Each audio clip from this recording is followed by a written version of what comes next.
반갑습니다. 2019년 1월 4일 금요일 큐티 스케치 시간입니다. 오늘 본문은 마가복음 2장 1절부터 12절까지의 말씀입니다. 오늘 본문은 이 중풍병자를 고치시는 예수님에 대한 이야기가 소개되고 있는데요. 지금 현재 이 예수님은 가버나움의 한 집에 계십니다. 아마도 예수님의 집으로 추정을 합니다. 예수님의 집에 이렇게 계셨어요. 그 계신 이유는 소문이 예수님에 대한 소문이 더 많이 퍼졌어요.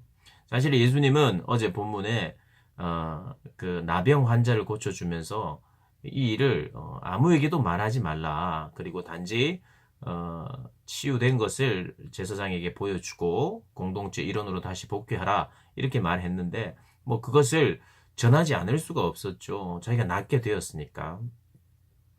어찌되었든 예수님은 그 사람들이 이 어떤 기적의 사건, 치유의 사건을 혹시라도 오해할까봐, 그리고 이것이 너무 급속도로 퍼지면, 본질과 핵심을 놓친 채, 드러나는 증상, 그리고 사람들이 원하는 것만 원할 수 있기 때문에, 결국에는 정치적으로, 이스라엘을 구원할, 유다를 구원하여 잘 사는 나라로 만들어줄 왕을 필요로 하게 되기 때문에 예수님이 그 이유로 온 것이 아니고 죄를 용서하고 또 그 죄로부터 구원을 얻게 하려고 예수님 오셨기 때문에 당분간 우리 주님은 거의 피해 계신다 할 정도로 이렇게 생각하면 될 것 같아요. 그래서 이제 집에 머물고 있었지만 많은 사람들이 소문을 이미 듣게 되었고 예수님을 찾아 나섰습니다. 그래서 가버나움 예수님 집에 온 것이지요. 그래서 2절을 보면 많은 사람이 모여서 문 앞까지도 들어설 자리가 없게 되었는데 예수께서 그들에게 도를 말씀하시는. 그러니까 일단 모였으니까 그들에게 진리를 말씀하신 거죠. 하나님 나라에 대한 진리죠. 그 하나님 나라에 대한 진리, 복음, 그것은 하나님의 아들이 오셔서 메시아로 오셔서 회개를 통해서 들어갈 수 있는 하나님의 나라, 천국을 이렇게 선언하고 있고 또 전도하고 있는 것이죠. 그런데 오늘 중풍병자를 네 사람이 메고 옵니다. 혼자 움직이지 못하니까 네 명이 침상 그대로를 메고 왔는데 너무 많은 사람들이 있기 때문에 예수님에게 갈 수가 없었어요. 그래서 그들이 어떤 생각을 했느냐 하면 예수님이 계신 곳 그 위쪽의 지붕까지 올라가서 그 지붕을 뚫었어요. 그 지붕은 그때 이제 덮개로 유대 사회의 일반 집이 이 덮개로 덮여 있었기 때문에 이런 덮개를 이렇게 치우면 조금은 지금과 같은 콘크리트로 막 뭐 해머로 깨고 뭐 이렇게 하는 게 아니라 그것을 들추면 이렇게 몇 장을 들추고 하면 그렇게 그걸 이제 뚫리는 그런 어떤 지붕이었습니다. 어쨌든 그렇게 해서 이 중풍병자를 그 지붕으로부터 이렇게 내린 거예요. 예수님 앞으로 이렇게 내렸어요. 근데 이제 예수님께서 5절에 이런 말씀을 합니다. 그 수많은 사람들이 있었을 텐데 수많은 사람들의 그 반응은 지금 언급하지 않고 있어요. 예수님의 말씀만 지금 성경은 언급합니다. 예수님께서 그들에게서 믿음이 있다고 말을 하십니다. 믿음을 보시고 무엇이 믿음일까요? 그들에게 믿음. 그러니까 이제 앞뒤를 읽어봐야 되겠죠. 그들의 믿음을 보시고 할 때는 4절에 무리들 때문에 들어올 수 없었던 그들이 포기하지 않고 지붕을 뚫어서까지라도 예수님 앞에 서야 된다. 절대적으로 우리는 예수님이 필요하다. 이 병자에게도 필요하고 우리에게도 필요하다. 왜냐하면 그들의 믿음을 보신 거예요. 그러니까 이 병자를 포함하여 그것을 들고 왔던 사람들의 믿음이 있었는데 그것은 예수님을 만나게 되면 해결이 될 것이다라는 믿음이죠. 당연히죠. 예수님한테 억지로 온 건 아니겠죠. 하나의 희망을 가지고 왔죠. 들은 소문이 있어서 예수님이 치유자라고 하는 걸 믿었죠. 분명히 그런 믿음이 있었을 것이고요. 그런데 5절을 읽어보면 예수께서 그들의 믿음을 보시고 중풍병자에게 이르시되 작은 자야 네 죄 사함을 받았느니라. 자, 고쳐주리라고 하는 믿음을 보셨다면 그래 내가 네 믿음을 보니 네 믿음은 고침을 받을 수 있다. 내 앞에 오면 고침을 받을 수 있다는 그런 믿음이 있는 것을 보니 그 믿음대로 될지어다. 이렇게 말한다면은 네 믿음을 보니까 나을 줄로 믿고 왔으니 그 믿음대로 나을지어다. 이렇게 해야 되는데 네 믿음을 보고 네 죄사함을 받았느니라. 좀 어색한 거예요. 그러면 이 믿음이라고 하는 단어 대신 그걸 더 풀어서 쓰면 그들이 죄 사함이 필요하여 죄를 사해 주실 분이 예수님으로 믿고 온 믿음이 그들에게 있었다면 이 말이 자연스럽죠. 그러면 다시요. 예수께서 그들 안에 있는 죄를 사해 주실 수 있는 분, 메시아, 구원자가 예수님이실 것이다라고 하는 믿음을 보시고 중풍병자에게 이르되 네 믿음대로 죄 사함의 권세가 내게 있으니 너의 죄를 사하노라. 이렇게 하면 말이 맞죠. 그래서 우리가 추정하고 우리가 생각할 수 있는 것은 이 믿음 안에는 죄에 대한 해결을 해 주실 어떤 분에 대한 기대가 있었다고 보는 것이 맞겠죠. 그렇다면 다시 한번 생각해 봅시다.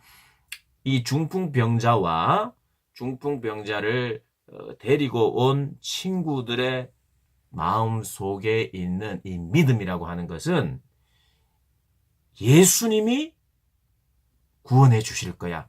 병에서 구원해 주시고 또 병의 원인인 죄로부터 구원해 주실 거야. 라는 어떤 믿음이 어렴풋이 그들에게 있었죠. 그리고 우리가 또 추정할 수 있는 것은 구약 시대에 메시아가 오는 시대에는 이것은 죄 사함의 은혜가 있는 시대라고 알고 있었어요.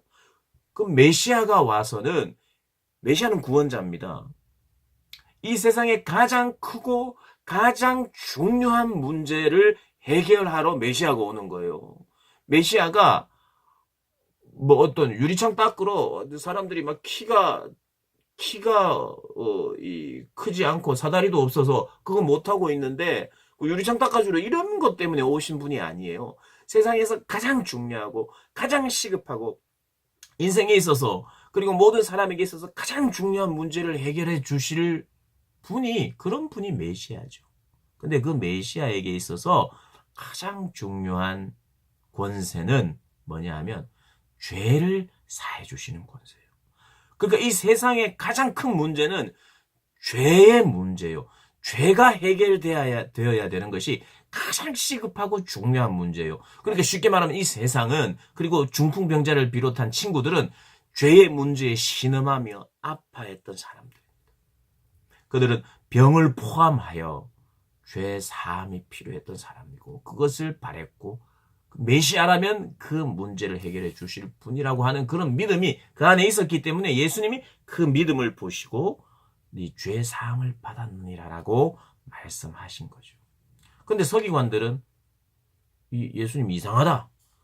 어떻게 이런 말을 할 수 있느냐. 죄를 사하는 권세는 하나님밖에 없는데 하나님 한 분 외에는 능히 죄를 살 분이 없는데 하면서 속으로 생각했어요. 근데 그것을 예수님은 다 간파를 하셨어요. 그러면서 말씀하시기를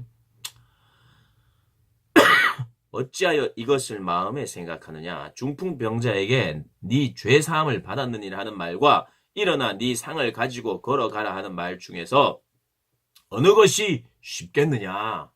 어느 것이 쉽겠느냐. 쉬운 것은 네 상을 들고 가라. 일어나라. 병을 고치고 일어나는 것이 둘 중에는 더 쉬워요. 둘 다 어려운 것은 맞습니다.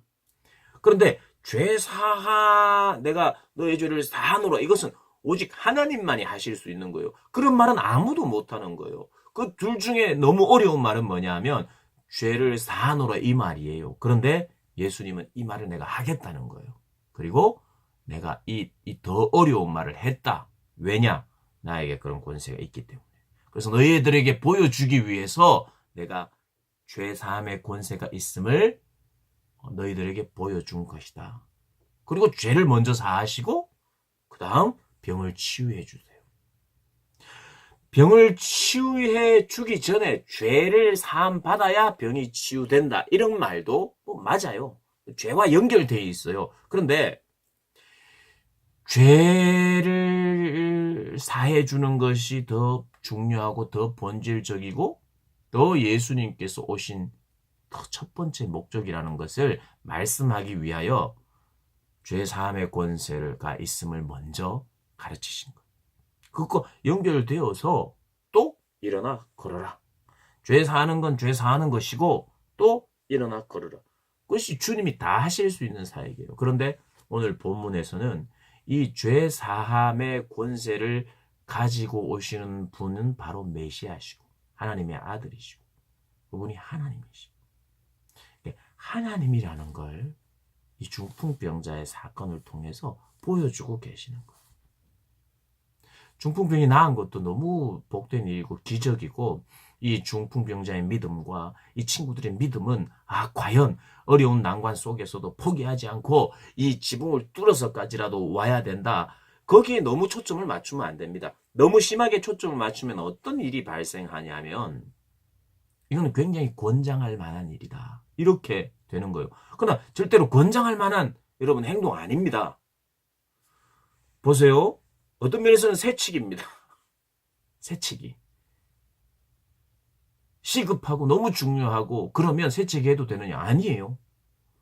여러분 요즘 우리가 생각해야 될 게 있어요. 저도 그렇고 많은 사람들이 내가 예수님 믿고 또 인맥들이 있고 이래서 병원에 새치기해서 수술도 하고 입원도 하고 뭐 저도 그랬어요. 제 또 아는 지인들도. 근데 가만히 생각해 보면 물론 이제 그게 법을 어기면서 잘못됐다는 뜻이 아니에요. 그것도 은혜입니다. 마침 수술을 아는 지인이 있어서 다른 사람보다 더 빨리 가게 되는 이런 거 은혜죠. 급해서 그렇게 되는 거 어쩔 수 없는 것이에요. 그러나 그것을 신앙의 이름으로 자랑할 만한 것은 아닙니다. 자랑할 만한 건 아니에요. 여러분 이런 겁니다. 그들에게 믿음이 있고 예수님이 그 집에 있다면 기다리면 돼요. 기다리는 믿음도 믿음이죠. 왜 이게 지붕으로 가서 다 뚫어내야 됩니까? 지붕으로 뚫고까지라도 해내겠다는 거 여기에 너무 초점을 맞추면요. 이게 굉장히 개인적인 믿음으로 흐를 수가 있습니다. 권장사항 아니에요. 제가 봤을 때는. 그냥 기다리고 또 때 순서가 돼서 해도 얼마든지 나올 수 있고 그런데 우리 예수님께서 이것을 선택하시네요. 왜요? 죄사함의 권세에 대한 가르침에 유용하기 때문에 이 허락하신 것 같아요. 그래서 이거를 중풍병자의 친구들의 믿음처럼 우리도 난관을 뚫고 이렇게 하면 이게 새치기도 믿음이라는 이름으로 허용되고 먼지 떨어지고 말씀을 듣겠다고 모였던 사람들은 미안합니다, 죄송합니다, 우리부터 먼저 해야 되겠어요. 이것도 허용되고 이 기독교의 어떤 굉장한 어떤 인격성과 양보와 어떤 이런 것이 또 한편 가려지는 거예요. 그래서 이 본문을 보면서 중풍병자의 친구들의 그 어떤 용감한 것에 대해서도 우리가 이 본문을 묵상할 때에 참 우리가 다양하게 하나님 말씀하세요. 그리고 중풍병자의 친구들의 믿음에 대해서도 본받을 게 있어요. 그러나 오늘 제가 큐티를 가이드하고 큐티 스케치하면서 우리 고등부 친구들과 우리 선생님들에게 권면하는 내용은 그런 묵상과 그런 어떤 건 많이 했을 거예요. 그리고 하기가 쉽습니다. 근데 이제 본문의 흐름과 강조점은 그들의 믿음보다는 이 땅에서의 가장 시급하고 가장 중요한 것은 죄 사함의 권세를 가진 자의 오심, 해방과 자유의 선언, 이것이 굉장히 중요해요. 구약시대에는 49년의 희년의 해방의 해를 49년마다 있습니다. 그리고 해방과 자유 이렇게 선언할 수 있는 날이 7년, 안식년 이럴 때입니다. 이게 날이 정해져 있어요. 그리고 뭐 또 7일 안식일 이렇게. 또 6월절 1년에 한 번 해방과 자유, 구속의 은혜 이런 걸 생각하는데 그런 권세, 참된 권세가 그 권세, 어떨 때는 49년 만에, 7년 만에 이렇게 오는 그 어떤 권세와 그 해가 지금 예수님이 가지고 오신 거예요.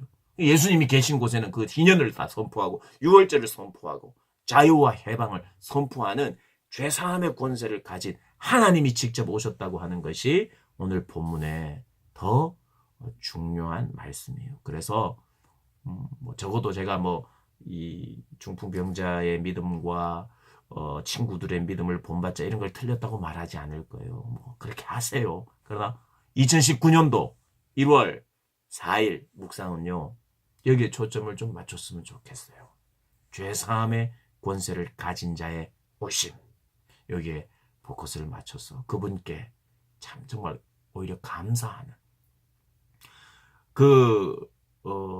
그분의 은혜에 잠겨드는 그러한 묵상하는 오늘 하루가 되기를 주님의 이름으로 축복합니다. 할렐루야.